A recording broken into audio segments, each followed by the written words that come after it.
Hello student, Magadh IAS में आपका स्वागत है। आज मैं लाइट का क्लास लेने जा रहा हूँ।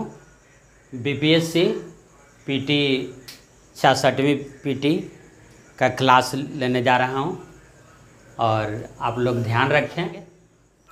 देखिए, एक क्वेश्चन ले रहे हैं।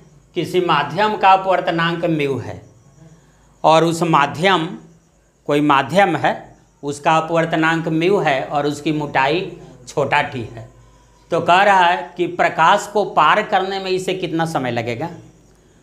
और फिर दूसरा क्वेश्चन इसे दे रहे हैं कि उतना समय में प्रकाश अगर निर्वात में चलेगा तो कितनी दूरी तय कर लेगा। यह जो है से बहुत से कंपटीशन में पूछा हुआ क्वेश्चन है, इसको बार बार पूछा जाता है। तो देखिए, इसको जो है से हम बना रहे हैं, जो पिछला कंसेप्ट दिए थे उसके आधार पर देखिए इसको बना रहे हैं। मान लिया कि इसमें अगर हम वेग निकालें, तो सबसे पहले जो है से मैथ के डेफिनेशन से आइए। वेग या चाल, कुछ भी कहिए, वेग मान चाल कहिए। तो चाल बराबर क्या होता है? दूरी बटा समय। तो दूरी बटा समय होता है, तो यह जो है से आपका मैथ का डेफिनेशन हो गया। तो दूरी का मतलब मोटाई आ गया, यानी टी, यह हो गया आपका दूरी हो गया। अब बाई समय, तो समय का मतलब देखिए इस समय हम लिख दिए। तो यह था आपका मैथ का डेफिनेशन आ गया। फिजिक्स का डेफिनेशन आइए। तो फिजिक्स के डेफिनेशन में जो है से वेग बराबर क्या आ जाएगा? तो वेग बराबर आ जाएगा, तो हम बताए हैं आपको कि Vm बराबर ऐसे बताए थे कि Vm बराबर c बटा म्यू एम, ऐसे बताए थे। तो c बटा म्यू एम है, तो देखिए यहाँ पर लिख दीजिए c अब बाई म्यू एम। तो उस माध्यम का अपवर्तनांक क्या हम दिए हैं? म्यू, तो c बाई म्यू। तो दिस इम्प्लाइज, यहाँ से तिरछा तिरछे गुना कीजिएगा, तो c मल्टीप्लाई समय बराबर t मल्टीप्लाई म्यू। तो हमको क्या निकालना है? समय निकालना है। तो ये t जो है से मोटाई दिए हुए है, इसको समय नहीं समझिएगा। तो समय बराबर आपका क्या यहाँ से निकल जाएगा? देखिए, समय बराबर निकल जाएगा, समय बराबर क्या हो जाएगा? म्यू टी या बाई क्या हो जाएगा? c, mu T by C. तो देखिए यह जो है से क्वेश्चन बन गया। अब कह रहा है कि उतना समय में प्रकाश निर्वात में कितनी दूरी तय कर लेगा। तो निर्वात में दूरी अगर मान लिया कि हम निकाल रहे हैं, निर्वात में दूरी, तो निर्वात में अगर हम दूरी निकाल रहे हैं तो दूरी बराबर क्या होगा? तो निर्वात में वेग, तो निर्वात में वेग, निर्वात वेग हो गया, निर्वात में वेग गुने क्या आ जाएगा? गुने आ जाएगा आपका समय, समय हो जाएगा। तो निर्वात में वेग अभी अभी हम निकाल चुके हैं, म्यू टी बाई सी। तो इसको लिख देते हैं कि mu T by C I into mu T by C लिख दिए, आई इंटू समय। निर्वात में वेग, तो निर्वात में वेग के क्या लिख देंगे? सी न लिखेंगे। निर्वात में वेग का मतलब कि सी, प्रकाश का निर्वात में वेग तो सी होता है, आई इंटू समय। तो समय का मतलब क्या? Mu T by C, mu T by C. तो देखिए सी या सी क्या हो गया? कट गया। तो क्या आ गया आपका? म्यू टी आ गया। तो देखिए दोनों क्वेश्चन बन गया। अब प्लेन मिरर के बारे में आते हैं। देखिए प्लेन मिरर जरा समझिए। प्लेन मिरर यानी समतल दर्पण। तो प्लेन मिरर तो आप तो समझ रहे होंगे। देखिए यह जो है से प्लेन मिरर आपका है, यह प्लेन मिरर है, माने उसका सतह जो है वह क्या होता है? प्लेन होता है। तो प्लेन होता है तो प्लेन मिरर। तो इसका कुछ जो है से पॉइंट आप समझिए। यह जो है से वर्चुअल इमेज फॉर्म करता है। इट फॉर्म्स वर्चुअल इमेज, यानी यह आभासी प्रतिबिंब बनाता है। आभासी का मतलब आप समझिएगा कि सीधा प्रतिबिंब बनाता है। प्रतिबिंब जो है, फिर प्रतिबिंब क्या होगा? तो प्रतिबिंब जो है से समान ऊंचाई का, यानी वस्तु के समान ऊंचाई का होगा और समान दूरी पर बनेगा। दर्पण से वस्तु जितनी दूर पर है उतनी ही दूरी पर जो है से यह बनेगा। इसके बाद आइए, अब इसके बाद देखिए, तो ये पॉइंट को जो है से ध्यान रखिएगा। पहला पॉइंट है, दूसरा पॉइंट है आपका आवर्धन। आइए, तो आवर्धन यानी मैग्निफिकेशन। तो आवर्धन कहते हैं किसको? तो आवर्धन आपको कहते हैं प्रतिबिंब की ऊंचाई बाई वस्तु की ऊंचाई। तो देखिए प्रतिबिंब की ऊंचाई वस्तु की ऊंचाई, तो इसमें भी आपको अब समझने की ज़रूरत है कि प्रतिबिंब की ऊंचाई को हमेशा पॉजिटिव लिया जाता है। अब नहीं, वस्तु की ऊंचाई को हमेशा पॉजिटिव लिया जाता है और प्रतिबिंब की ऊंचाई जो है को पॉजिटिव तब लेंगे जब सीधा रहेगा। और प्रतिबिंब जो है से अगर उल्टा बन रहा है तब उसकी ऊंचाई को हम नेगेटिव लेंगे, लेकिन वस्तु की ऊंचाई को ऑलवेज हमेशा हम लोग क्या लेंगे, पॉजिटिव लेंगे। तो आवर्धन अगर निकालना है तो प्रतिबिंब की ऊंचाई बटे वस्तु की ऊंचाई। अभी हम आपको बताए हैं कि प्रतिबिंब जो है से समान वस्तु के समान और समाने दूरी पर बनता है, तो इसका मतलब कि ऊंचाई दोनों का सेम आ गया।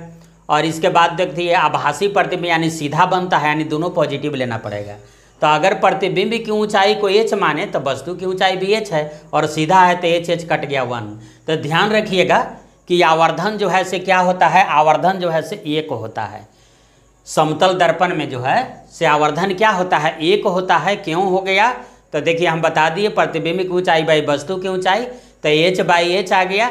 इस प्रतिबिंब की ऊंचाई को जो है से हम प्लस h क्यों लिए हैं, तो इसलिए लिए हैं क्योंकि प्रतिबिंब समतल दर्पण में सीधा बनता है, तो h बाई h तो 1 आ गया। फिर देखिए यह पॉइंट जो है से बहुत इंपॉर्टेंट पॉइंट है कि अगर वस्तु वेग v है तो उसका प्रतिबिंब 2v वेग से आता हुआ नजर आता है, 2v वेग से प्रतीत होता है। तो ये बहुत इंपॉर्टेंट है। कह देगा कि अगर वस्तु दर्पण के सामने अगर 10 मीटर प्रति सेकंड के वेग से आ रहा है तो उसका प्रतिबिंब तो 20 मीटर प्रति सेकंड के वेग से प्रतीत होगा। फिर देखिए ये तो काफ़ी इंपॉर्टेंट है, अगर दर्पण को थीटा कोण से घुमा दिया जाए तो प्रतिबिंब उसका जो है से 2 थीटा कोण से घूम जाता है। बहुत ज़्यादा इंपॉर्टेंट है। अगर दर्पण को मान लिया कि रोटेट कराया जाए और उस पर जो है से लाइट दिया जाए, तो दर्पण अगर थीटा कोण से घूम गया, 10 डिग्री से घूम गया, तो वह जो है से उसका प्रतिबिंब क्या, तो परावर्तित किरण, प्रतिबिंब नहीं लिखे, उसका परावर्तित किरण जो है परावर्तित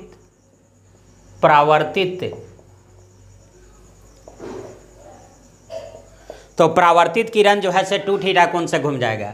यदि दर्पण को थीटा कोण से घुमाया जाए तो परावर्तित किरण जो है से क्या 2 थीटा कोण से घूम जाता है। तो यह जो है से इस सारे पॉइंट को जो है से ध्यान रखिए। अब देखिए अब यहाँ पर जो है से एक इम्पॉर्टेंट चीज़ लेकर के हम चल रहे हैं कि प्रतिबिंब की संख्या निकालने के लिए 2 दर्पण है जो थीटा कोण से इंक्लाइंड है, थीटा कोण से झुका हुआ है, तो प्रतिबिंब की संख्या हम कैसे निकालेंगे। तो प्रतिबिंब की संख्या अगर निकालना है तो 360 में थीटा से भाग देंगे, 360 बाई थीटा। अगर विषम संख्या आ गया तब तो ठीक है, अगर मान लिया समूह संख्या तो आ सकता है, अगर सम संख्या आ गया तब क्या करेंगे कि उससे जो है से 1 घटा देंगे, n-1 हो जाएगा। अच्छा ऐसा भी तो आ सकता है कि पूरा पूरी नहीं कटेगा और दशमलव में कुछ आएगा, फ्रैक्शन में x पॉइंट y z इस तरह से आ जाएगा, तो पॉइंटवा वाला जो है से हटा देंगे और इधर जो है सो जो बचेगा उसको सिर्फ लिख देंगे, तो x लिख दिए। यह सम या विषम कुछ भी हो सकता है। तो देखिए 3 स्थिति आ गया, अगर 360 बटे थीटा अगर विषम आ गया तब तो ठीक है, वही आंसर आएगा। 360 बटे थीटा अगर सम संख्या आ गया है तो 1 घटा दीजिएगा, जैसे मान लिया 6 आ गया तो 1 घटा के 5 लिखिएगा। अगर 360 बटे थीटा लिखा कट ही नहीं रहा है, फ्रैक्शन आ रहा है, भिन्नांक आ रहा है, दशमलव में आ रहा है, तो दशमलव के इधर वाला जो पूर्णांक है उसको सिर्फ लिखिए, दशमलव के बाद वाला हटा दीजिए, यानी आपका जो है से क्या आ जाएगा, वह जो है से x हो जाएगा। तो इस तरह से प्रतिबिंब की संख्या जो है से हम लोग निकालेंगे, प्रतिबिंब की संख्या इसी तरह से, तो इसको ध्यान रखिएगा। तो देखिए दो दर्पण के बीच का कोण थीटा है और थीटा का मान जो है से हम अलग अलग दे रहे हैं, तो प्रतिबिंब की संख्या निकालना है। तो देखिए मान लिया कि एक ही दर्पण है, समतल दर्पण ले लिए, एक ही दर्पण है, तो देखिए दोनों के बीच का कोण क्या है, 90 डिग्री है। तो प्रतिबिंब की संख्या जो है से निकालना है, यानी इसके बीच अगर वस्तु लाया जाए तो इस वस्तु का प्रतिबिंब इसमें बनेगा, इस वस्तु का प्रतिबिंब इसमें बनेगा, उस बन गया जो प्रतिबिंब उसका भी इसमें बनेगा, उसका भी इसमें बनेगा। तो इस तरह से कितना प्रतिबिंब बनेगा इसकी संख्या बताना है। तो हम आपको बताए थे कि 360 में जो है से क्या कीजिए कि थीटा से भाग दीजिए, थे 90 से भाग दीजिए। तो देखिए आपको ये कट गया, 9 चौका 36, 4 आ गया, तो 4 आ गया, तो ये तो आपका सम संख्या आ गया। तो दिस इम्प्लाइज 4 घटाव 1 बराबर क्या, 3 प्रतिबिंब बनेगा। हम बताए थे कि थीटा 360 बटे थीटा कीजिएगा और सम संख्या अगर आ जाए तो उसमें 1 घटा दीजिएगा और विषम आंसर लाना है। अब देखिए मान लिया कि 360 में जो है से 180 से डिवाइड किए, ये कि दूसरा प्रश्न बना रहे हैं, तो ये क्या आ गया, तो यह 2 आ गया, तो 2 तो आपका सम संख्या आ गया। तो 2 अगर सम संख्या आ गया तो यह आंसर नहीं होगा, इसका आंसर होगा 2 घटाव 1 बराबर 1 प्रतिबिंब बनेगा। अब देखिए इस क्वेश्चन को बना रहे हैं, आपको ये क्वेश्चन को बना रहे हैं तो 360/60 आ गया, तो ये क्या आ गया 6 आ गया, तो इसका जो है से आंसर क्या आ जाएगा, तो 6 - 1 बराबर 5, ये आंसर आपका आएगा क्योंकि सम संख्या आ गया। अब 360 में जो है से अगर मान लिया एक और क्वेश्चन दे दें कि 360 मान लिया 72 डिग्री पर झुका है, तो 72 डिग्री पर झुका है तो 360 में 72 से भाग दीजिए तो ये विषम आ गया, तो यह जो है से यही आंसर हो जाएगा। एक और क्वेश्चन इसमें कर देते हैं कि 4 नंबर को जो है से क्या करते हैं कि 60 डिग्री था और इसको कर देते हैं 72 डिग्री कर देते हैं। तो देखिए चौथा क्वेश्चन आ गया, तो अगर विषम आ गया तो ऐसे आ गया, और वही जो है से मान लिया कि 60 से हम दिए तो ये 6 आ गया था, 6 × 6 = 36, तो इसका आंसर जो है से 5 हो जाएगा। यानी हर हालत में जो है से क्या है कि विषम संख्या होना चाहिए। अब देखिए एक प्रश्न क्या लिए हैं कि प्रकाश किरण समतल दर्पण पर लंबवत आपतित होता है, तो आपको जो है से आपतन कोण और अपवर्तन कोण बताना है। तो देखिए आपतन कोण अपवर्तन कोण बताना है, आपतन कोण और परावर्तन कोण बताना है।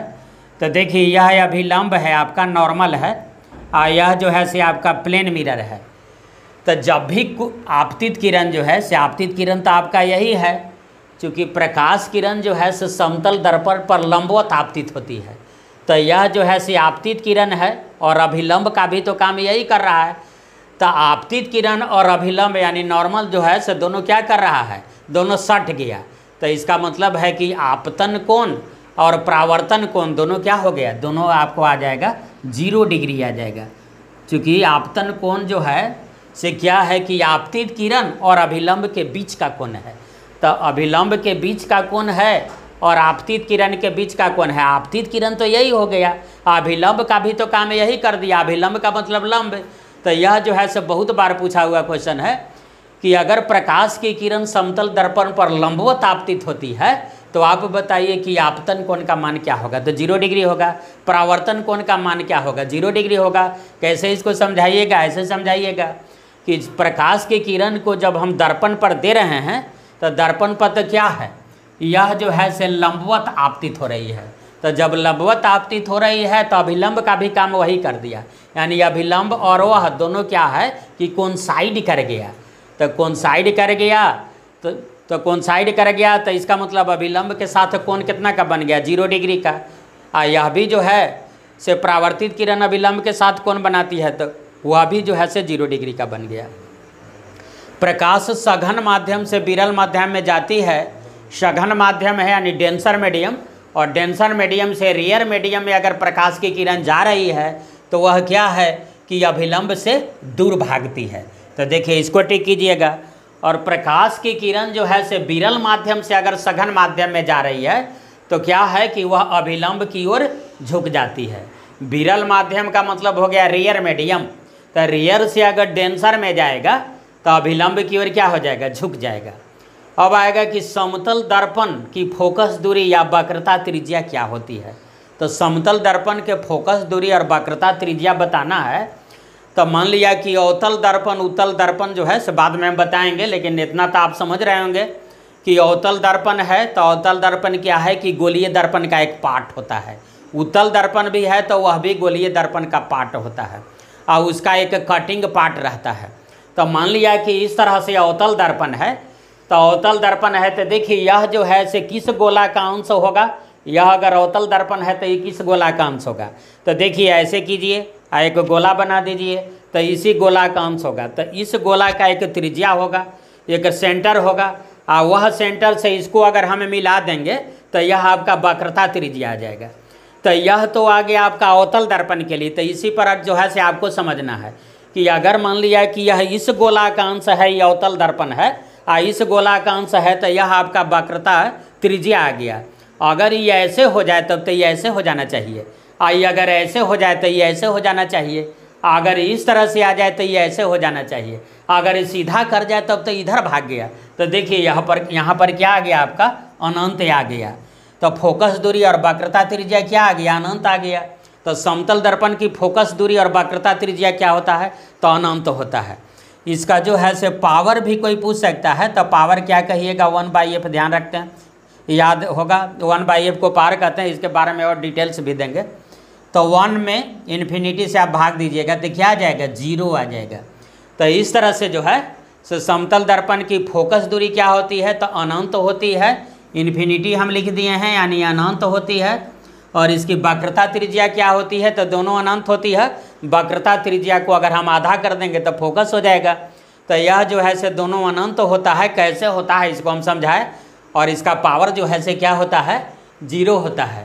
तो इस तरह से जो है, और इसको ध्यान रखिएगा कि दो समतल दर्पण के बीच का कोण अगर थीटा है और प्रतिबिंब की संख्या निकालना है, तो एक बार हम फिर बोल रहे हैं कि 360 में थीटा से जो है से भाग देना है, और 360 में थीटा से भाग देना है। और भाग देने के बाद जो है से 3 स्थिति उत्पन्न हो सकता है, या तो सम संख्या आ सकता है, या विषम संख्या आ सकता है, या कोई फ्रैक्शन आ सकता है। अगर विषम संख्या आ गया तो वही आंसर आएगा। जैसे दो दर्पण जो है से के बीच का कोण अगर 72 डिग्री है, तो 360 में देखिए 72 से भाग दिए, तो इसका आ गया 5 आ गया, तो 5 बार भाग लग गया। अब 5 आपका विषम संख्या है तो 5 को प्रतिबिंब बनेगा, यही आपका आंसर हो जाएगा। अगर मान लिया कि दो दर्पण, देखिए एक ई दर्पण था एक ही दर्पण था, दोनों के बीच का कोण अगर 90 डिग्री है और 90 डिग्री है, उसके बीच एक वस्तु लाई जाती है, तो उसके कितने प्रतिबिंब बनेंगे। तो प्रतिबिंब के लिए हम बार बार आपको बता रहे हैं कि 360 में थीटा से भाग दीजिएगा। तो 360 में देखिए 90 से भाग दिए हैं, जो 4 बार लग गया, 9 चौका 36 4, जो सम संख्या आ गया। हम आपको बताए हैं कि जब सम संख्या आ जाए तो सम संख्या उत्तर नहीं होगा। तो जब सम आ गया तो देखिए दिस इम्प्लाइज लिख दिए, 4 - 1 3 लिख दिया, यानी 3 उत्तर होगा, यानी प्रतिबिंब 3 ठो बनेगा। नहीं होगा तो आप देख सकते हैं, 2 आईना लीजिएगा, और 2 आईना को एक आईना जो है से ऐसे लीजिएगा और दूसरा आईना को ऐसे सटा दीजिएगा। तो देखिए 90 डिग्री हो गया। इसके बीच एक वस्तु आप लाइएगा, इसके बाद ऐसे प्रतिबिंब आप देखिएगा, आप स्पष्ट देखिएगा कि 3 प्रतिबिंब बनेगा। इसको प्रैक्टिकल आप नहीं होगा तो कर ही लीजिएगा, 2 आईना आपके पास होगा। अब देखिए मान लिया कि 180 डिग्री पर अगर दो समतल दर्पण झुका हुआ है, उसके बीच एक वस्तु लाई जाती है, तो उसके कितने प्रतिबिंब बनेंगे। तो देखिए 360 में 180 से भाग दिए हैं, 2 सम संख्या आ गया। तो 2 सम संख्या आ गया तो 2 तो आंसर नहीं होगा। हम आपको बता रहे हैं कि जब भी आंसर होगा तो वह आपका विषम होगा, एक घटा देना है, जोड़ करके विषम नहीं लाइएगा, घटा करके विषम लाना है। तो 2 में से 1 घटा दिए, 1 प्रतिबिंब बनेगा। देखिए इसको प्रैक्टिकल कर देते हैं। मान लिया कि यह जो है से एक समतल दर्पण है और एक और समतल दर्पण ही है, और देखिए बीच का कोण 180 डिग्री है। इसका मतलब कि दोनों समतल दर्पण को तो ऐसे ही ना सटाए हैं। तो देखिए 180 डिग्री है, इसके बीच एक वस्तु आप लाइए, तो ऐसे लाइए, तो इसका तो प्रतिबिंब एक ही गुण बनेगा। तो देखिए एक प्रतिबिंब आंसर आया है। अब इसके बाद जो है से क्या है कि अगर मान लिया कि दो समतल दर्पण के बीच का कोण अगर 60 डिग्री है, मान लिया ऐसे है, तो 60 डिग्री बीच के कोण है, अगर उसके बीच एक वस्तु लाई जाती है तो उसके कितने प्रतिबिंब बनेंगे। तो देखिए अगर 60 डिग्री है तो 360 में आप 60 से भाग दीजिए, यानी थीटा से भाग दीजिए। हम तो आपको सिर्फ एक ही फार्मूला बताए हैं कि 360 में थीटा से भाग देना है। 360 में 60 से भाग दीजिए, 6 आ गया, यह सम संख्या आ गया। हम बार बार आपको कह रहे हैं कि सम संख्या आंसर नहीं होगा, जब भी होगा तो विषम संख्या आंसर होगा। तो यह जो है से क्या आ जाएगा, यह आपको जो है से 6 आ गया, तो 6 - 1 5 आंसर होगा। 72 डिग्री में 5 आ गया था। एक स्थिति एक कोण और आप लीजिएगा, इसमें हम नहीं लिए हैं। एक ऐसा अंक लीजिएगा जिसमें हम अगर 360 में उससे अगर हम भाग दे रहे हैं तो फ्रैक्शन आ जा रहा है, पॉइंट में आ जा रहा है। तो अगर पॉइंट में आ जाएगा तो इसका मतलब है कि दशमलव के पहले वाला जो अंक होगा, जैसे मान लिया कि आ गया कि 4.23 ऐसे आ गया, तो इसका आंसर 4 होगा। तो अब कहिएगा कि 4 तो सम संख्या है, तो यहाँ पर सम चलेगा, सम संख्या आंसर हो जाएगा। यानी फ्रैक्शन आ जाने पर जो है से जो पूर्णांक रहेगा, यानी दशमलव के पहले वाला अंक रहेगा, वही आपका आंसर होगा, और वह सम या विषम कुछ भी हो सकता है। तो इस तरह से जो है से इसको ध्यान रखिएगा। देखिए यह जो है से क्वेश्चन 90 डिग्री वाला क्वेश्चन ऐसे पूछा था कि मान लिया कि आप जो है से एक एग्जामिनेशन हॉल में प्रवेश कर रहे हैं, एक एग्जामिनेशन हॉल में प्रवेश कर रहे हैं, और उसके बाद जो उसका दीवार जो है से क्या है कि दर्पण है, यानी शीशा का बना हुआ है, उसका छत जो था वह भी शीशा का था। तो इस तरह से अगर आप ऐसे प्रवेश कर रहे हैं तो कितने प्रतिबिंब बनेंगे। तो देखिए यह जो है से मान लिया कि आपको जो है से शीशा का था, आज छत भी शीशा का था, तो इधर 90 डिग्री पर आ गया था, 90 डिग्री पर आ गया तो देखिए 90 डिग्री पर आने के बाद 4 आया तो इसका 3 प्रतिबिंब बनेगा। इस तरह से यह पूछा हुआ था आपको। तो इस तरह से जो है से पूछा जाता है। और फ्रैक्शन वाला भी ध्यान रखिएगा कि फ्रैक्शन अगर आ जाए माने पूरा पूरी नहीं कटे तो उसके बाद सम या विषम जो है से कुछ भी आए तो वह आंसर सम आंसर भी चलेगा और विषम आंसर भी चलेगा। लेकिन अगर पूरा पूरी कट जाता है तो सम आंसर, सम संख्या आ गए अगर आ जाए, इवेन नंबर आ जाए तो वह आंसर नहीं होगा। हमेशा जो है से आपका क्या आ जाएगा, विषम आंसर होगा। विषम यानी ऑड में आंसर होगा। देखिए यहाँ पर 4 आया था तो 3 आंसर ले आए हैं, 2 आया था तो 1 आंसर ले आए, 6 आया था तो 5 ले आए। लेकिन यहाँ पर 72 डिग्री लिखे थे तो ये 5 ही आ गया था, यानी विषम आ गया था। तो विषम आ जाने के बाद यह जो है से 5 ही आंसर इसका हो गया। हाँ, तो देखिए एक क्वेश्चन ले रहे हैं कि 2 समतल दर्पण के बीच का कोण जो है से 80 डिग्री है, 80 डिग्री है। तो प्रतिबिंब की संख्या आपको निकालना है, यह पूछा हुआ क्वेश्चन है। तो n बराबर हम क्या बताए हैं, तो फार्मूला तो मात्र एक बताए हैं कि 360 में थीटा से भाग दे दीजिएगा। तो 360 में जो है से अब क्या है कि 80 से भाग दीजिए। तो देखिए 0 से 0 कट गया तो 4 पॉइंट कुछ आएगा, तो 4 पॉइंट इधर आएगा। तो इसका आंसर क्या लिखना है, 4। तो यह है आपका जो है सम संख्या है, फिर भी यही आंसर आपका हो जाएगा। तो इस चीज़ को हम बताए थे कि अगर मान लिया कि फ्रैक्शन आ जाए 4 दशमलव कुछ आ गया तो पॉइंट के इधर वाला हटा दीजिएगा और इधर जो बचेगा, जो पूर्णांक बच रहा है वह सम संख्या है या विषम है, वही आंसर हो जाएगा। लेकिन अगर पूरा पूरा कट जाता है तो पूरा कट जाता है तो इसका मतलब है कि सम संख्या अगर आएगा तो वह आंसर नहीं होगा, उससे 1 घटा दीजिएगा। और अगर विषम आ जाएगा तो वह आंसर आपका होगा। तो और बहुत सारे एग्जाम्पल लिए थे, लेकिन एक ये एग्जाम्पल ले लिए कि जो फ्रैक्शन आ गया, भिन्नांक आ गया, तो भिन्नांक अगर आ जाएगा तो सम या विषम कुछ भी आंसर हो सकता है। लेकिन ऐसे जो है तो सिर्फ विषम संख्या आंसर आएगा। अब देखिए एक साइन कन्वेंशन यानी चिन्ह परिपाटी बता रहे हैं। तो चिन्ह परिपाटी लेंस और दर्पण दोनों के लिए बता रहे हैं। ऐसे आप बुक पढ़िएगा तो बहुत सा दिया हुआ रहेगा कि प्रकाश जिस दिशा से आ रही है उसके विपरीत दिशा में ऐसे करके दिया हुआ आपको रहेगा।